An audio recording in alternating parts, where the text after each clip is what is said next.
Hey strangers, where have you been? Quick video for the day. It's a black S63 AMG. Long-term customer of mine has floated in and out over the past 30 years.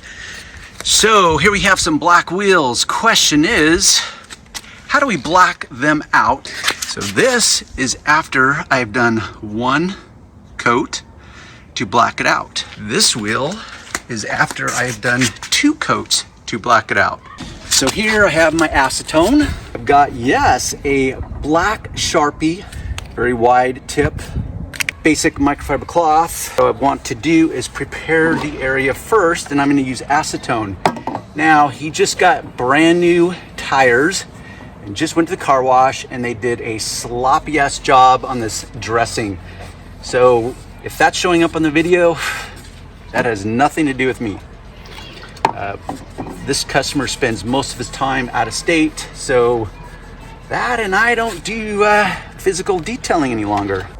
Now that I've just prepared the wheel lip with acetone, that acetone will not damage this, but it's a case by case. You need to test first, then figure out if it's a good method moving forward to prepare that surface.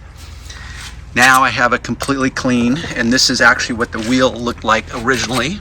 So this is only one of many tricks. What I would like to know from you guys is in what ways you have used a magic marker, if in fact you have. So even though this is a permanent pen, permanent is a relative statement.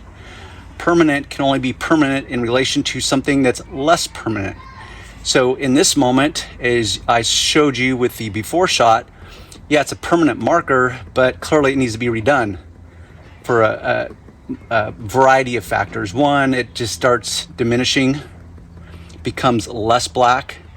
Also, as my customer likes to park by braille, he chews up the side, and so it has to be redone again. Also, when you use this, and that's part of that appearance, is it creates a subtle purplish hue to it.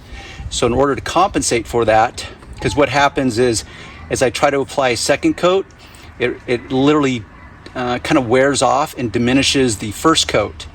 Point is with this magic marker, this is why I'm tapping it, because I'm applying a second layer without spreading it and disturbing that first initial layer as little as possible.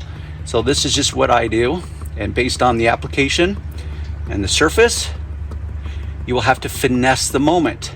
Often you take a technique of detailing and then you have to finesse it based on the moment, based on the nuances of the moment. From back here, we have success, but I need to go over and keep applying the second coat. And we have success. With that said, let me add a few things in closing. One, whenever you're working on wheels, always rotate them 180 degrees. I promise you, regardless of how thorough or detailed you think you got those wheels, when you turn them, it will be a rude awakening 99.999% of the time. So rotate those wheels, double check your work. So I know there's going to be all kinds of commentary like, oh, Darren, why didn't you use Plastidip? Or Darren, why don't you just use a rattle can? Or Darren this. Well, everything comes down to a cost-benefit analysis. So here we are, normal viewing distances. I'll come in closer and closer, and you yourself can decide